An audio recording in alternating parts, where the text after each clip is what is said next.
민수기 22장부터 보면 모압 왕 발락과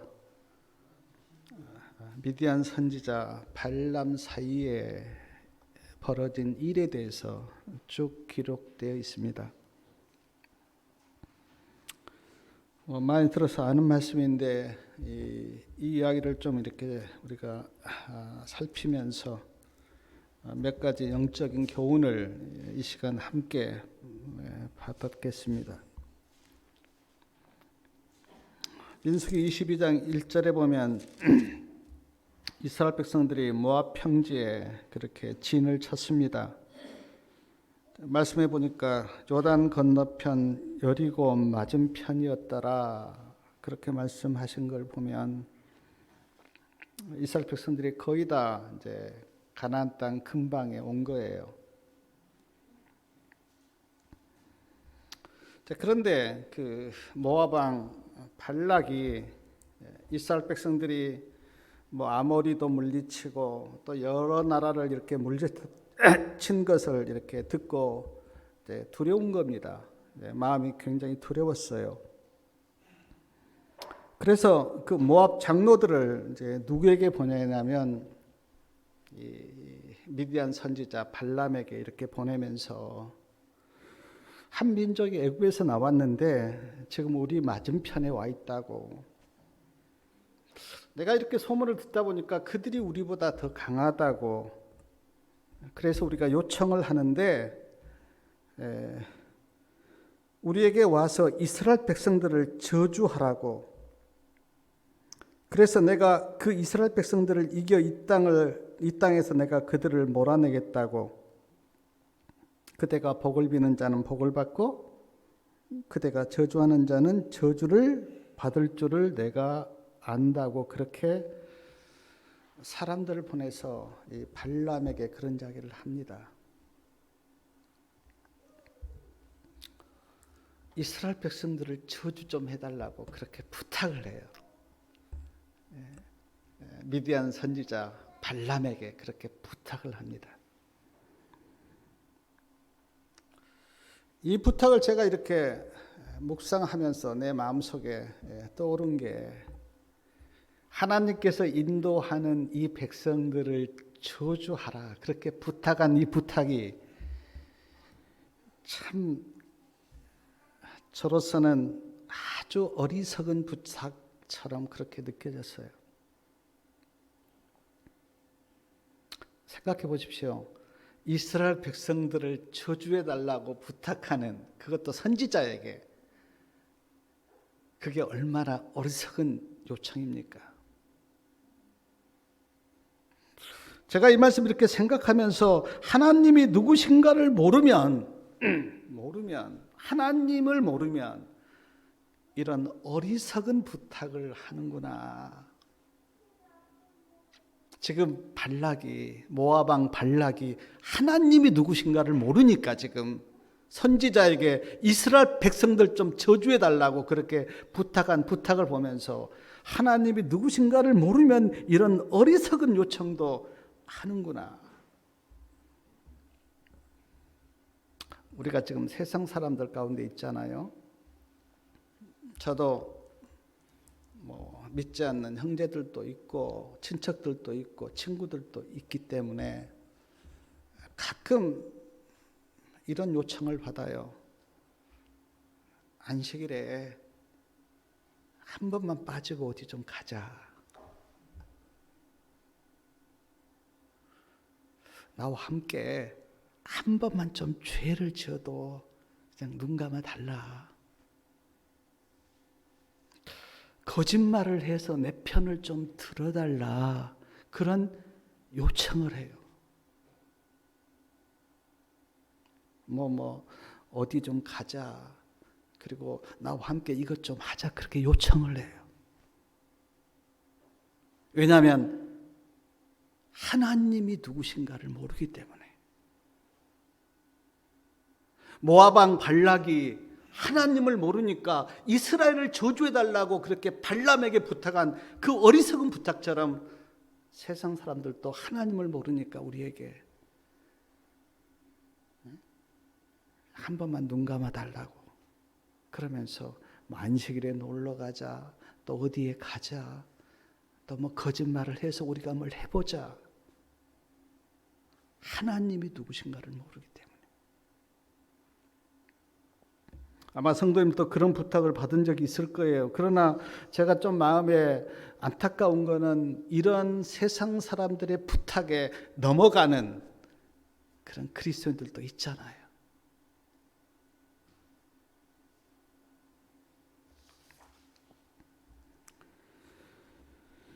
이런 부탁을 받고 이제 오늘 우리가 배우겠지만 이 발람이 어떻게 행동했는지 아마 성도님들 아시잖아요. 모압 장로들이 이제 예물을 굉장히 많이 가지고 와서 이 발람에게 가서 이제 부탁을 합니다. 근데 발람이 뭐라고 이야기하냐면 그래요. 이 밤에 여기서 그냥 유숙하라고 그렇게 이야기하면서 여호와께서 내게 어떻게 말씀하시는지 내가 여호와께 물어보겠다고 그렇게 발람이 이야기해요. 그때 성경에 보니까 하나님께서 이제 발람에게 물으십니다. 여기 지금 사람들이 왔는데 그들이 누구냐 그렇게 물으세요. 하나님이 다 알면서 지금 물어보는 거예요. 발람이 어떻게 대답하는지 보기 위해서 다 물어봐요. 그리고 발람의 입으로 이 사람들이 이스라엘 백성들을 저주해 달라고 내게 요청하러 왔다고 하는 것을 발람의 입으로 하도록 그렇게 물어보세요. 발람이 대답합니다. 모압 왕 십볼의 아들 발락이 보낸 자들인데 나에게 이스라엘 백성들을 저주하라고 그렇게 왔습니다. 그때 하나님께서 분명하게 말씀하시는데 민수기 22장 우리 12절 말씀 좀 우리 같이 한번 읽어보겠습니다. 12장이요. 12절 하나님이 발람에게 이르시되 너는 그들과 함께 가지도 말고 그 백성을 저주하지도 말고 그들은 복을 받은 자니라. 함께 가지 말라. 그리고 그들을 저주하지도 말라. 그렇게 분명하게 말씀하셨어요. 말씀에 보면 발락이 이제 아침에 일찍 일어났습니다. 그리고 그들에게 이야기해요. 내가 하나님께 물어보니까 하나님께서 너와 함께 가기를 원하지 않는다. 그렇게 대답해요. 그러면서 돌아가라고 그렇게 이야기합니다. 근데 제가 부조화 선지자 440페이지의 말씀을 보니까 이 말을 한 발람의 마음이 진짜 거절하고 싶어서 그래 내가 하나님께 물어보니까 하나님이 절대 가지도 말고 저주하지도 말라 그렇게 말씀하셨다고 딱 그렇게 이야기한 게 아니라 발람의 마음이 아주 아쉬워서 가고 싶은데 하나님께서 못 가게 막으니까 막 마음에 화도 나고 그래서 아쉬워서 지금 그 말한 투가 어떻게 말했냐면 내가 하나님께 물어보니까 하나님이 가지 말라 그래. 그러면서 화가 나서 이야기했다고 그렇게 증언에 지금 그렇게 나와 있어요. 이런 발람을 가리켜 부조화 선지자에는 스스로 사단의 올무에 빠지게 하였다고 그렇게 말씀하고 있습니다. 자, 돌아갔습니다. 이제 돌아갔어요. 근데 이 모압 왕 발락이 이제 그 발람의 태도가 아주 우유부단하고 그런 걸 알고는요. 민수기 22장 17절에 보니까 이번에는요. 더 높은 귀족들을 보냅니다. 더 높은 귀족들을 보내고 그리고 그 어떻게 이야기를 하냐면요. 그 민수기 22장 17절 한번 우리 좀 같이 한번 읽어보겠습니다. 내가 그대를 높여 크게 존귀케 하고 그대가 내게 말하는 것은 무엇이든지 시행하리니 청컨대 와서 나를 위하여 이 백성을 저주하라 하시더이다. 내가 그대를 크게 높일 거다. 그리고 뭡니까? 그대가 말하는 것은 내가 무엇이든지 어때요? 다 시행하겠다. 그러면서 이 백성을 저주하라. 그렇게 다시 부탁을 해요. 다시. 근데 이때 발람이요. 어떻게 그 처신하는가? 19절에 보면 그런즉 이제 너희도 이 밤에 여기서 유하라. 여호와께서 내게 무슨 말씀을 더 하실지 알아보리라. 분명히 하나님께서 말씀하셨어요. 나 가지도 말고 너 그리고 저주하지도 말라 그렇게 이야기했는데 지금 발람이 아쉬우니까 내가 하나님께 다시 한번 물어보고 하나님께서 어떤 이야기를 할지 내가 한번 알아보겠다고 그렇게 해서 지금 붙잡아둡니다. 그러면서 이 저녁에 여기서 유하라 그래요. 제가 이 그 발람의 태도를 보면서 뭐 제 자신도 돌아보고 성도님들도 이렇게 많이 돌아보게 되었는데 참 우리는 하나님의 뜻을 분명히 알아요. 하나님의 말씀도 알아요. 하나님께서 무엇을 원하시는지도 압니다. 근데 어쩔 때 내가 하고 싶어서 다시 묻고 하나님의 뜻을 분명히 알면서도 하나님 할까요 말까요라고 다시 기도하고 하나님의 뜻을 알면서도 내가 갈까요 말까요라고 기도하는 그 일이 하고 싶으니까. 근데 부자선지자 441페이지에 보니까 우리는 의무를 분명히 알면서도 그것을 행치 않을 핑계를 찾기 위하여 하나님께 기도해 배웠다는 생각을 하지 마라. 근데 저도 돌아보니까요, 내가 하고 싶은 일은요, 하나님의 뜻을 알면서도 계속 기도해요. 하나님, 이제 해달라는 마음으로 하나님 어떻게 할까요? 근데 그때 하나님께서는 어떻습니까? 계속 거절하지 않고 한번 해봐라 그러세요. 탕자가 하나님 돈 주세요. 아버지 돈 주세요. 내가 나가서 한번 잘 살아보겠습니다. 그렇게 이야기할 때 아버지가 허락하신 것처럼 하나님도 허락하세요. 근데 그 허락이 진짜 하나님께서 원하시는 허락이 아니라 너 그럼 한번 해봐. 그리고 네가 한번 경험 한번 해봐. 경험으로 깨닫게 하세요, 하나님을. 많은 그리스도인들이 하나님의 뜻을 알면서도 하나님께 기도하는 그 어떤 마음을 하나님께서 하시고 허락하시는데 그 허락을 통해서 느끼죠. 아, 내가 해보니까 결과가 이렇다고 하는 것을. 지금 오늘 발람도 똑같거든요.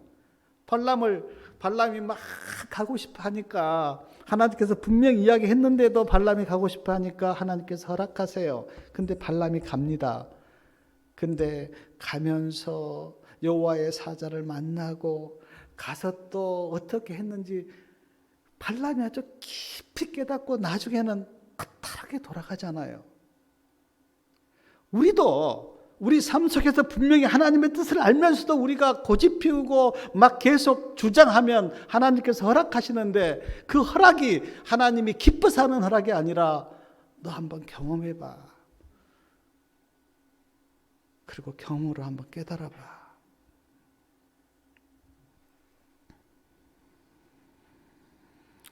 제가 이 발람을 통해서 깨닫는 게 그겁니다. 하나님이 허락하셨지만, 가라고 허락하셨지만, 그러나 그것은 진짜 하나님의 마음이 아니라 네가 한번 내가 가지 말라고 한 그 길을 계속 가겠다고 하는 그 네 결정이 얼마나 잘못된가를 한번 네가 경험적으로 한번 해봐. 경험 한번 해봐. 그런 어떤 말씀이에요. 말씀해 보니까 발람이요, 저기 이제 그 발락 왕이 보낸 그 사람들이 다 가버렸어요. 발람이 결정하지 못하고 계속 이렇게 미증미증하니까 다 가버렸어요. 그리고 혼자 남았습니다. 근데 하나님께서 이제 허락하니까 이제 발람이 나귀를 타고 혼자 갑니다. 가는 길을 누가 막으십니까? 여호와의 사자가 길에 칼을 들고 가는 길을 막으세요. 근데 발람은 그걸 못 봐요. 누가 봤습니까? 나귀가 봤어요. 그리고는 길에 탁 그 하나님의 사자가 칼을 들고 서 있으니까 나귀가 길로 가지 못하고 어디로 갔습니까? 밭으로 갔어요, 밭으로. 그러니까 또 발람이 이 나귀가 길로 안 가고 밭으로 간다고 어떻습니까? 막 발람이 막 나귀를 죽도록 때린 거야. 그리고 이제 또 길로 왔어요. 근데 또 하나님의 사자가 칼을 들고 길에 또 서 있는 거예요. 그러니까 나귀가 가지 못하고 옆으로 이제 피해서 가려고 하는데, 말씀해 보니까 이제 옆에 담이 있는데 나귀가 옆으로 이제 피해서 가니까 발람이 여기 뭡니까? 발람의 발이 이제 그 담에 이렇게 끊긴 거예요. 이제 이렇게 단 거죠. 그러니까 또 막 발람이 막 또 나귀를 때려요. 분노하면서. 그리고 이제 또 한 번 좁은 길인데 하나님의 사자가 칼을 들고 딱 서 있으니까 나귀가 더 이상 가지 못하고 어떻습니까? 나귀가 거기서 무릎을 꿇어요. 가지 못하고. 그때도 발람이 막 분노하면서 막 나귀를 막 잔인하게 지팡이로 때립니다. 하나님께서 그렇게 3번이나 길을 막았어요. 발람이 막 나귀를 막 지팡이로 때리니까 그때 하나님께서 나귀 입을 여셨는데 나귀가 뭐라고 이야기합니까? 왜 나를 때리냐고. 왜 나를 때리냐고 나귀가 이제 말을 합니다. 그러니까 막 발람이 화가 나서 네가 내 낙인데 이렇게 할 수가 있느냐 그러면서 막 내가 칼이 있었다면 너를 칼로 죽였을 거다 이제 그렇게 이야기해요. 그때 하나님께서 누구의 눈을 여시냐면 발람의 눈을 여세요. 그리고 길을 가로막고 서 있는 하나님의 사자를 보게 하십니다. 발람이 그 하나님의 사자를 보고 어떻습니까? 깜짝 놀라서 엎드려요. 그때 하나님께서 했던 말씀이 뭐냐면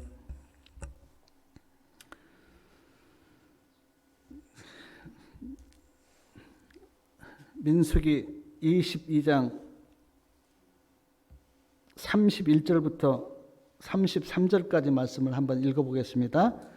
때에 여호와께서 발람의 눈을 밝히심에 여호와의 사자가 손에 칼을 빼고 들고 길에 선 것을 보고 머리를 숙이고 엎드리니 여호와의 사자가 그에게 이르되 너는 어찌하여 내 나귀를 이같이 3번 때렸느냐?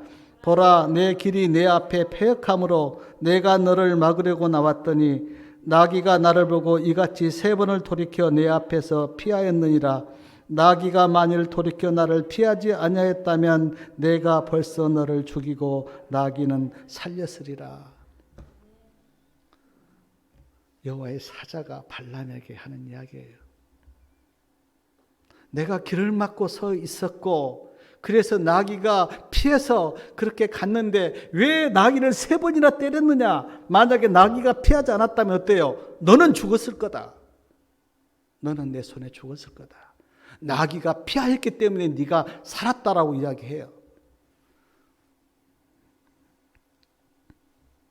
제가 이 장면을 보면서 느끼는 게 한 몇 가지 있습니다. 첫 번째는요. 왜 이렇게 발람이 분노했을까? 물론 여호와의 사자가 칼을 들고 서 있는 것을 보지 못하고 이제 나귀가 엉뚱한 데로 가니까 막 분노했겠지만, 그러나 뭐 너무하잖아요. 막그 어르신을 보니까 막 분노하면서 막 그 자기 성질을 이기지 못하고 지팡이로 막 그렇게 때렸는데 왜 이렇게 발람이 이성을 잃고 그렇게 분노했을까? 제 마음속에 깨달아지는 게 뭐냐면 하나님의 말씀을 어기고, 그걸 알잖아요. 발람도 분명히 말씀하셨기 때문에 가지 마라, 그리고 이스라엘 백성들을 저주하지 말라 그렇게 말씀하셨는데 지금 그 말씀을 어기고 뇌물이 탐나서 가는 발람의 마음이 지금 어떻습니까? 그 마음의 상태가 아주 불안한 거예요. 그래서 이성을 잃은 거예요. 우리도 하나님의 말씀이 있는데 그 말씀을 어기고 내가 살다 보면 마음이 어떻습니까? 아주 불안하거든요. 마음이 안정이 안 되거든요. 그러니까 아주 발람이 지금 아주 민감하게 그 나귀가 좀 잘못했는데 그거를 막 화내면서 하는 그 발람의 마음의 상태가 하나님의 말씀을 어기고 가는 그 길이 발람의 마음에 아주 불안한 거예요. 평안치가 못한 거예요. 초조하고요. 그러니까 아주 민감하게 지금 이렇게 반응해서 쉽게 흥분하고 쉽게 분노하고 그런 거예요. 한번 다 경험했을 거예요. 하나님의 말씀 어기고요. 불순종하고 살면요. 마음이 편치가 못하고 그리고 아주 민감해집니다. 그리고 누가 조금만 건드려도요. 막 화가 나고요. 이성을 잃어요. 근데 지금 발람의 마음의 상태가 하나님의 말씀을 어기고 지금 가는 그 발람의 마음이 굉장히 불안하고 초조하고 그렇다는 것을 제가 느끼게 되었어요. 또 하나 에언의 신에도 부좌 선지자 443페이지에 나와 있던데 지금 발람이 아주 잔인하게 나귀를 때리고 학대하는데 이 동물을 학대하는 것에 대해서 에언의 신에 많이 말씀하셨어요. 하나님이 만드신 동물을 학대하지 마라. 제가 어떤 분을 보는데요. 그렇게 개를 미워해요. 막 개만 있으면 막 작대기로 가서 막 자기하고 상관없는데 막 개를 때려요. 근데 그것이 품성에 아주 안 좋다는 겁니다. 그러니까 뭐 품성이라고 하는 게 사람과 사람 사이에만 품성이 있는 게 아니고 그가 동물을 어떻게 대하는지, 사물을 어떻게 대하는지, 식물을 어떻게 대하는지 거기에 우리의 품성이 다 연결되어 있거든요. 그러니까 막 동물을 때리고 동물을 학대하고 미워하는 사람들 보면 저는 그 품성이 아주 악하거나 좀 잔인하거나 제가 몇 년 전에 들었는데 우리 교인 중에 한 그 남자 성도가 그 개를 작대기로 패서 개가 병원에 실려가는. 근데 우리의 품성이 한 마리의 동물도 내가 어떻게 대하는가에 따라서 달라진 거예요. 그러니까 저도 조그마한 개를 하나 키우는데 제가 처음에는 별로 제가 개를 안 키워봤기 때문에 뭐 별로 관심도 없고 하는데 참 아침에 일어나서 밥을 줄 때 개가 꼬리 흔들면서 막 뛰는 거 보면요 달리 보여요. 지금은 많이 정이 들었어요. 너무너무 그 주인을 좋아하는 거예요, 개가. 그래서 지금은 좀 안 보면 어떻게 있나 보고도 싶고 밥을 주면서도 마음이 기쁘고. 근데 발람이 나귀를 학대하는 걸 보면서 에네신에서 동물을 학대하지 말라. 동물을 학대하면 그 성격이나 그 품성이 아주 안 좋아진다고 그렇게 말씀하면서 이 모든 것을 하나님께서 만드셨는데 하나님이 만든 동물이나 꽃이나 나무나 식물이나 그런 사물들에 대해서 그렇게 대하지 말라는 거예요, 우리한테. 하나님이 만드신 거를. 또 하나 제가 이 장면을 이렇게 묵상하다가 깨닫는 게 뭐냐면 지금 나귀는요. 여호와의 사자가 칼을 들고 서 있는 것을 봤어요. 나귀는. 누구는 못 봤습니까? 발람은 못 본 거예요. 제가 이 모습을 보면서 옛날 우리나라에서 많이 있었던 사람이 짐승보다 못하구나 라는 말이 제가 생각났어요. 사람이 짐승보다 못하구나. 왜냐하면 짐승은 봤는데 하나님의 사자가 길을 막고 서 있는 것을 짐승은 봤는데 발람은 못 보잖아요. 그러면서 제가 사람이 짐승보다 못한 몇 가지가 제가 생각이 났는데요. 이건 이제 제 생각입니다. 근데 사람은 시기하고 질투하고 미워하고 교만하고 막 그러는데 짐승은 그런 거 없잖아요. 짐승이 뭐 교만하거나 질투하거나 시기하는 거 짐승은 없잖아요. 또 하나 짐승은 저도 이제 동물의 왕국을 본 적이 몇 번 있는데 아프리카 이렇게 초원에 보면 막 사자가 막 사냥하잖아요. 막 소도 사냥을 하고 사슴도 사냥을 해서 잡아먹는데 그 이제 해설을 이야기하는 사람 이렇게 들어보니까 사자나 뭐 이런 절대 배가 고파서 사냥하지. 자기 배부르면요 옆에가 사슴이 놀아도 안 건드린대요. 그냥 잠이나 자고 있고.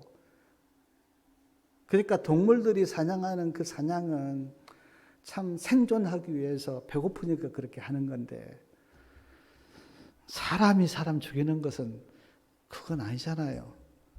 뭐 기분 나빠서 죽이고 돈 때문에 죽이고 또 뭐 욕구 때문에 죽이고. 또 하나 제가 이렇게 사람과 짐승을 이렇게 비교하면서 깨달아지는 게 사람은 얼마나 배신을 잘합니까? 얼마나 배신 잘해요. 자기가 돌본 사람도 배신하고. 근데 동물은 배신이 없대요. 동물은 잘해주면 꼭 거기에 대해서 보답한대요. 그걸 알고요. 근데 사람은 안 그렇잖아요. 얼마나 등을 젖힙니까? 그냥 내가 그렇게 했는데 또 좀 더 좋은 거 있으면 글로 탁 등 돌리고 가는 게 그 인간이 아닙니까? 그래서 제가 진짜 이 말씀 앞에서 진짜로 짐승보다 못한 사람들도 많구나. 진짜로요. 짐승보다 못한 사람들.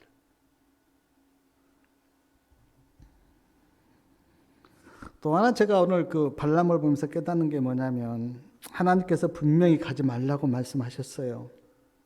그리고 또 여호와의 사자가 가는 길도 막았어요. 근데 뇌물의 눈이 어두우니까 갑니다. 모압으로 가요. 그리고 발락 왕을 만납니다. 발락 왕이 제가 말씀 다 읽지 않겠는데요. 발락 왕이 발람을 데리고 첫 번째 간 게 바알의 산당이에요. 바알의 산당에 딱 가서 여기서 이스라엘 백성들을 저주하라 그렇게 이야기합니다. 그러면서 말씀해 보니까요. 그냥 한 게 아니에요. 제단을 7개를 쌓아요. 그리고 수송아지 7마리하고 또 뭐 양 7마리를 제물로 다 드립니다. 그리고 발락이 발람에게 하나님의 백성을 저주하라 그래요. 두 번째는 또 어디에 갑니까? 뭐 저기 비스가 꼭대기에 또 올라가요. 거기서 또 제단 쌓고 이스라엘 백성을 저주하라 그래요. 세 번째는 광야가 내다보이는 부월산 꼭대기에 올라갑니다. 또 거기서도 또 그래요. 발람 선지자가 모압 왕 발락에게 이리저리 끌려다니는 그런 모습을 보면서 내가 마음속에 아주 서글픈 생각이 드는 거예요. 한때 그렇게 축복하면 축복을 받고 저주하면 저주를 받은 그 하나님의 선지자였던 발람이 어떻게 이렇게 비참한 사람이 되었을까? 가슴 아픈 거예요. 가슴 아픈 거예요. 근데 세상 부귀영화에 눈이 어두니까 자기가 누구인지 자기 정체성도 잃어버리고 세상 부귀영화의 마음이 미혹되니까 보이는 게 없는 거예요. 골로새서 3장 5절에 보면 탐심이 우상숭배다 그랬는데요. 뭐가 이렇게 탐해지면 왜 그 탐심이 우상숭배냐면 어떤 물건이 됐든 뭐가 자리가 됐든 탐심이 들어가면요. 그 탐심이 하나님의 자리를 딱 차지하고 있기 때문에 탐심이 우상숭배가 되는 거예요. 한번요. 마음이 재물에 한번 빼앗겨 보세요. 하나님이 들어갈 자리가 있나? 없거든요.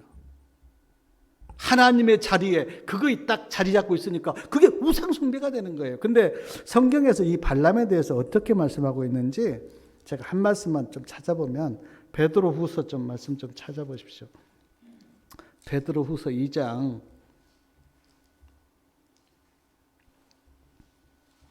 15절하고 16절 말씀 좀 우리 같이 한번 읽겠습니다. 성경에서 이 발람에 대해서 어떻게 말씀하고 있는지. 베드로후서 2장 15절 16절이요. 저희가 바른 길을 떠나 미혹하여 부올의 아들 발람의 길을 쫓는도다. 그는 불의의 싹을 사랑하다가 자기의 불법을 인하여 책망을 받되 말 못하는 나귀가 사람의 소리로 말하여 이 선지자의 미친 것을 금지하였느니라. 저는 이 두 말씀이 마음에 와닿는데, 불의의 싹을 사랑하였다. 그리고요, 미쳤다. 발람에 대해서요. 발람은 불의의 싹을 사랑했고 미쳤다. 선지자가 미친 것을 금지하였다. 하나님이 지금 발람을 이렇게 평가하신 거예요. 얼마나 슬픈 일입니까? 하나님이 그렇게 평가하셨는데. 사랑하는 여러분, 우리 성도님들은 하나님께서 어떻게 평가하실 것 같아요?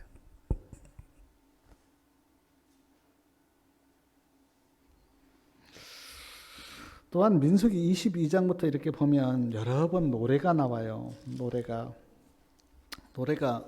여러 번 나오는데, 제가 민수기 23장 7절에 보면 발람이 노래를 지어 가로되, 18절에도요 발람이 노래를 지어 가로되, 24장 3절에도요 그가 노래를 지어 가로되, 24장 15절에도 그가 노래를 지어 가로되,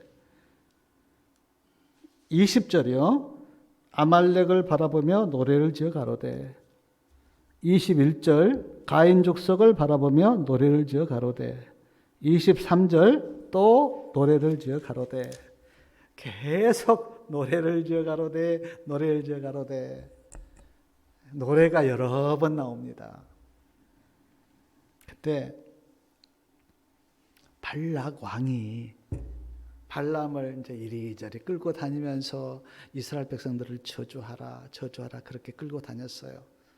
바알 산당에도 가기도 하고 산 꼭대기에 가기도 하고, 또 어떤 때는요 이스라엘 백성들이 끝만 보이는 데서 딱 가서 거기서도 하고. 그랬을 때 하나님께서 발람 선지자의 입을 어떻게 돌리시냐면요, 노래를 지어서 말씀하게 하는데 계속 축복의 노래를 하는 거예요. 축복의 노래를. 발락 왕은 저주하기를 바라는데 하나님은 발람의 입을 딱 주관하고 어떻게 말하게 하냐면 축복의 말씀을, 노래를 지어서요. 그 노래가 뭐냐면 지금 계속 저주하기를 바라는데 하나님께서 지금 발람에게 축복의 노래를 부르게 하시는 거예요.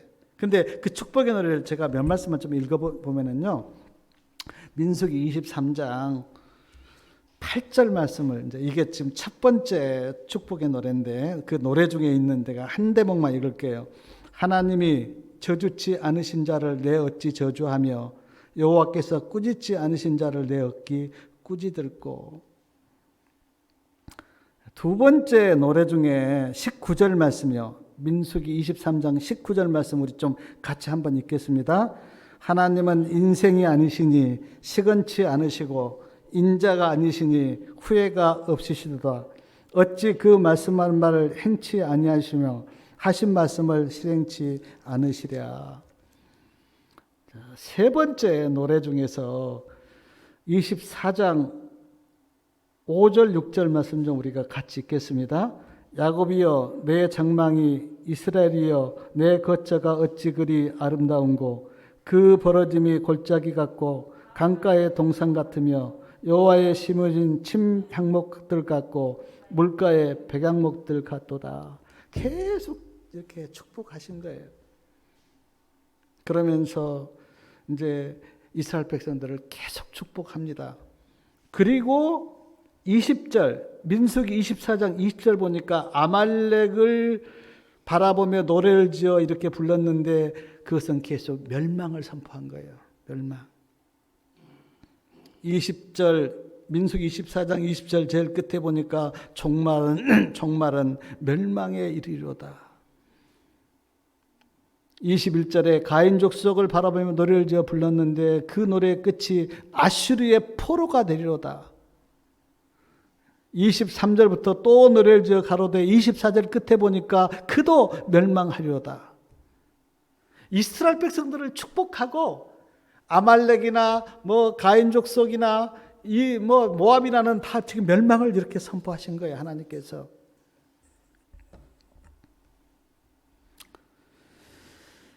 그러면서요, 민수기 24장 10절 한번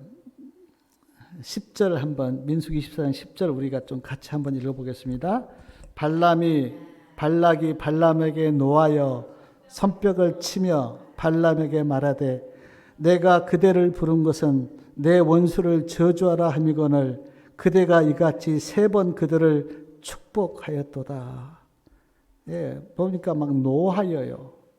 발락이 발람에게 노하여 말하기를 내가 그대를 부른 것은 내 원수를 저주하라 그렇게 하였는데 그대가 이같이 3번 축복하였다. 그렇게 발락이 그렇게 이야기합니다. 제가 이 말씀 이렇게 보면서 로마서 8장 말씀이 생각이 났어요. 로마서 8장에 보면 하나님이 우리를 위하시면 누가 우리를 대적하리요? 누가 우리를 정죄하리요? 누가 하나님의 택하신 자들을 송사하리요? 누가 우리를 그리스도의 사랑에서 끊으리요? 내가 아는데 사망도 생명도 천사들도 권세자들도 현재일도 장래일도 능력도 높음도 기쁨도 다른 아무 피조물이라도 우리를 우리 주 예수 그리스도 안에 있는 하나님의 사랑에서 끊을 수 없느니라.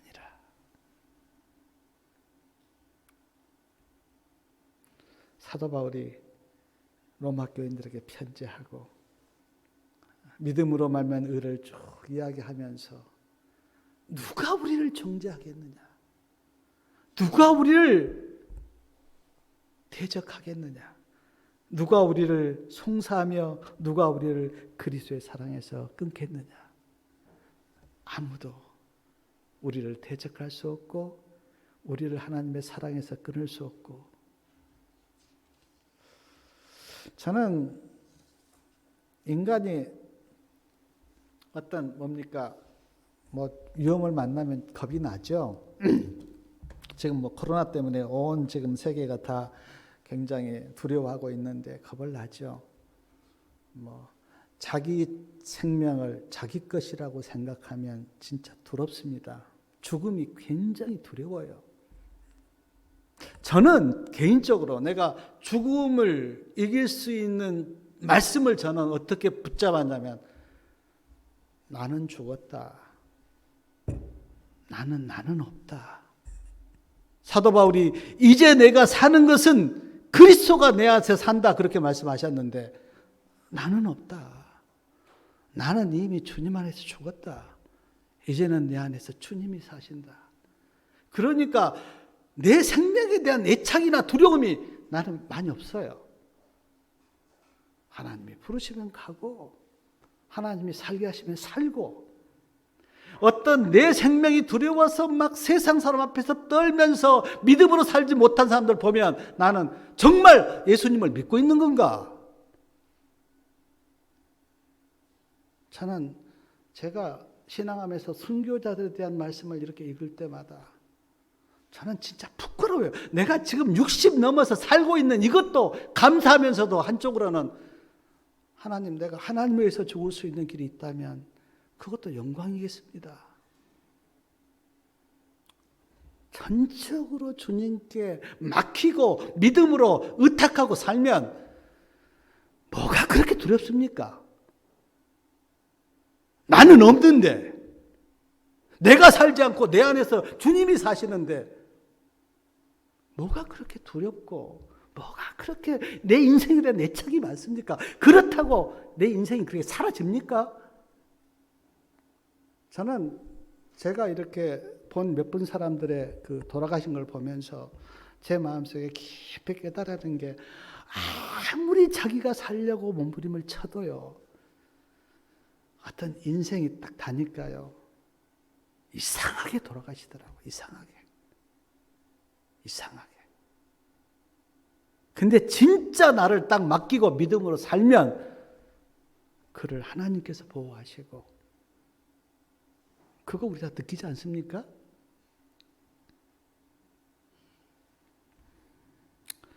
사랑하는 여러분, 내 인생 내 마음대로 절대 못합니다. 모르겠어요. 진짜로 제가 아까 우리 매형 이야기도 했는데 우리 매형이 아픈데 한 곳 없는 아주 건강하신 분이었어요. 우리가 명절 때 가서 인사드리면 나는 아픈 데가 없다고, 혈압도 없고 뭐 모든 게 정상이라고. 근데 어느 날 한마디 말씀 못하고 돌아가시잖아요.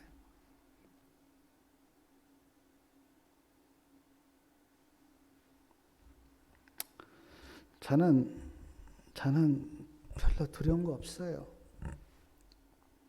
만약에 진짜로 내가 하나님의 영광을 위해서 죽을 수 있다면 저는 그것이 가장 복된 죽음이다. 저는 그렇게 생각합니다. 그래서 늘 저는 제가 뭐 목사이기 때문에 그런 게 아니라 어떤 자리가 있다면 내가 진짜 그 속에서 하나님의 이름을 높이고 내가 하나님을 위해서 그렇게 내 생애를 살 수 있다면 그것처럼 복된 일이 어디 있겠는가.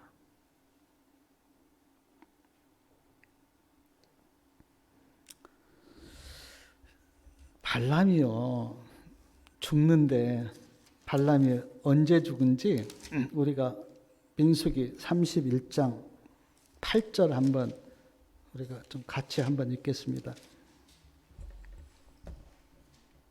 민수기 31장 8절이요.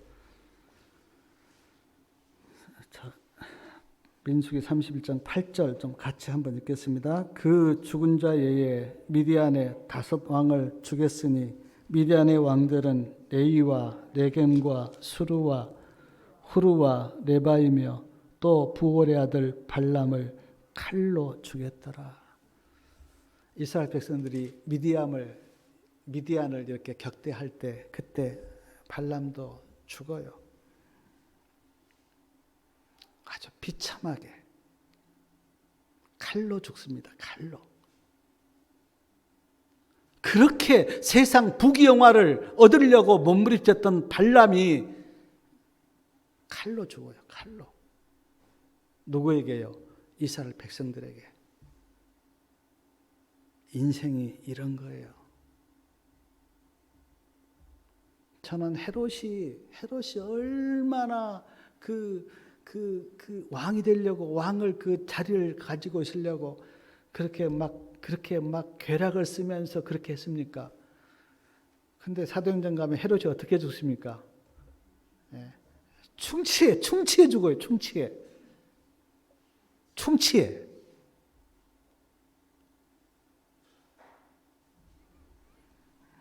인생은요 하나님의 손 안에 있는 거예요.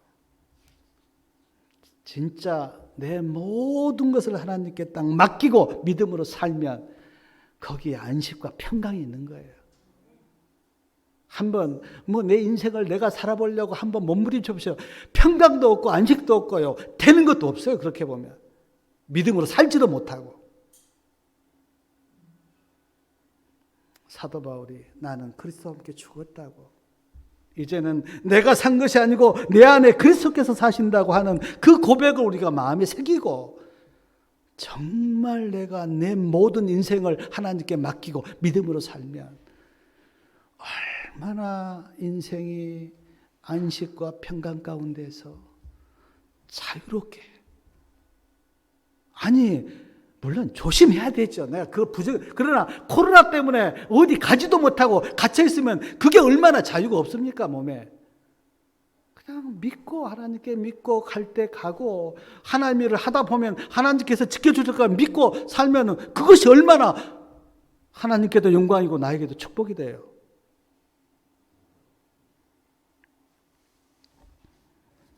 제가 이 발람 선지자 보면서 내 마음속에 깨닫는 게 몇 가지 있어서 내가 내 스스로 이렇게 고백했어요. 나는 발람처럼 저러지 말아야 되겠다. 발람처럼 살지 말아야 되겠다.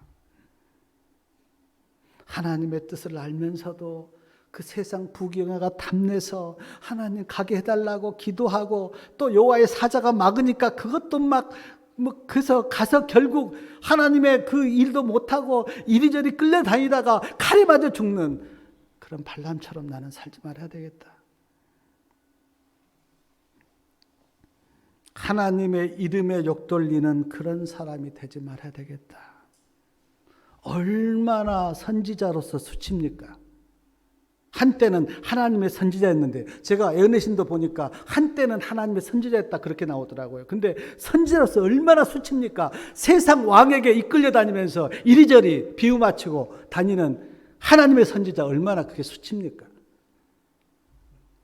나는 그런 사람 되지 말아야 되겠다.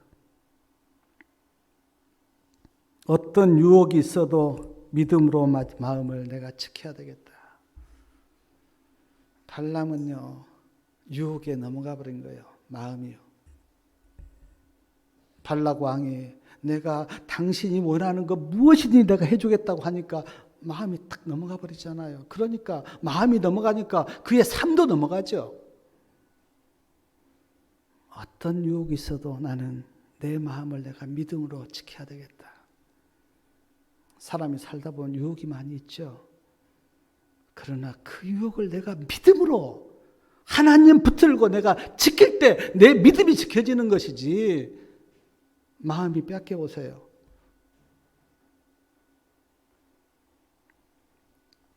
또 하나 내가 발람을 보면서 느끼는 것이 하나님의 뜻을 잘 분별해야 되겠다. 발람은요, 이상하게 하나님의 뜻을 분별하지 못해요. 그러니까 가지 말아야 될 길을 가잖아요. 뜻을 분별하지 못하니까. 근데 우리는요, 아주 민감하게 하나님의 뜻을 분별하셔야 돼요. 아, 내가 가야 되겠구나. 가지 말아야 되겠구나. 해야 되겠구나. 하지 말아야 돼. 이 뜻을 분별해야 돼요. 그래서 라오디게 보낸 기회를 보면 안약을 사서 눈에 발라서 보게 하라고. 그래서 영적인 분별력을 좀 가지라고. 영적인 분별력이 없어 보세요. 세상 사람들한테 이리 끌려다니고 저리 끌려다녀요. 분별력이 없으면. 근데 영적인 분별력을 아주 예리하게 가지면 나오잖아요. 가야 될 길인가 말아야 될 길인가, 해야 될 것인가 말아야 될 것인가, 그게 딱 서잖아요. 영적인 분별력이 있으면. 근데 발람이 지금 그런 게 없잖아. 그러니까 이렇게 끌려다니죠. 분별력을 못하니까. 또 하나 제가 깨닫는 게 진리 앞에서는 우유부단하면 안 되겠구나. 우유부단하면 안 됩니다. 사람이 품성이 좋은 것은 좋아요. 그러나 말씀 앞에서 진리 앞에서 우유부단하면요, 그거는 하나님의 사람 아닙니다. 누가 이렇게 하니까 거기에 또 넘어가서 거기에 막 이렇게 하다가 또 이쪽 사람이 하면 또 이쪽으로 넘어갔다가 또 세상으로 갔다가 또 어느 날 또 안식일이 되면 또 하나님께 왔다가, 그건 하나님의 사람이 아니죠. 하나님의 사람은 말씀 붙들고 누가 천이 천말하고 백이 백말해도 말씀 붙들고 굳게 서 있는 게 그게 하나님의 사람이지. 우유부단한 것은 하나님의 사람 아니죠. 저도 여러 전화를 받아요. 뭐 이런 사람 이런 이야기 자기 입장에서 다 이야기합니다. 어떤 사람은 또 자기 입장에서. 그러나 저는 분명하게 내가 사람이 좋은 건 좋지만 그러나 진리 앞에서 말씀 앞에서는 그렇게 우유부단하면 안 돼요. 하나님의 말씀 붙들고 거절할 건 거절하고 욕을 하든 말든 그 사람은 뭐 그 사람 책임이고. 특별히 지금 이런 상황에서 안식일에 예배드리는 것에 대해서 여러 사람이 내한테 전화하면서, 그런 데가 분명히 이야기합니다. 뭐 시청에서 전화 오든 뭐 구석 면사무소에 전화 오든 저희는요, 신앙 때문에 삽니다. 신앙 아니면 살 필요가 없는 사람이. 그래서 신앙 때문에 살기 때문에 우리가 할 일은 철저하게 할 테니까 우리는 절대로 염려하지 마십시오. 우리는 하나님 우리를 지킬 겁니다. 그렇게 거절하니까 그 뒤로는 전화 안 옵니다. 사랑하는 여러분, 발람을 보시고요, 스스로 좀 깊이 깨닫기를 바라요. 얼마나 우리에게 주는 교훈이 많습니까? 발람이. 선지자가 세상 뇌물과 부귀영화가 너무 좋아서 끌려다니면서 자기 분별력 없이 이렇게 하는 발람의 모습을 보면서 오늘 우리에게 주는 하나님의 교훈이 있잖아요. 너 발람처럼 살지 마. 하나님의 백성답게 똑바로 믿음을 지키고 살라고 하는 교훈이 우리에게 있잖아요. 저는 제가 전에도 이 발람 이야기 많이 들었지만 그러나 다시 한번 내가 설교 쓰면서 정말 하나님께서 나에게 정말 그런 깊은 마음의 호소를 하면서 너 발람처럼 살지 마라. 성경에 믿음에 좋은 사람이 있고 믿음이 나쁜 사람도 있는데 발람이 우리에게 주는 교훈은 안 좋은 쪽에서 이렇게 살면 안 돼. 하나님의 백성은 하나님의 뜻을 쫓아서 믿음으로 살아야 된다고 하는 교훈을 우리에게 주잖아요. 사랑하는 여러분, 우리의 삶 속에서 많은 유혹이 있지만 정말 끝까지 말씀 붙들고요, 하나님 편에 서서 믿음의 길을 가는 그런 믿음의 사람들 다 되시기 바라면서 말씀을 마치겠습니다.